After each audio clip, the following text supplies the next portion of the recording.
Before you begin, remove the access panel. Removal.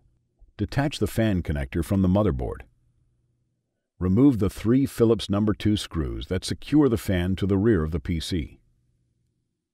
Keep your hand on the fan as you remove the last screw to keep it from falling.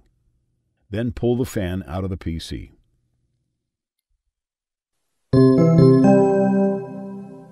Replacement. There is a hole on the bottom inside corner of the system fan that aligns over a small post on the rear of the PC. To replace the system fan, align the fan so it is blowing outward. The label on the fan should be facing out of the system. The connector should be aligned toward the bottom of the unit. Align the hole of the fan over its post and align the screw holes of the fan with the screw holes at the rear of the PC.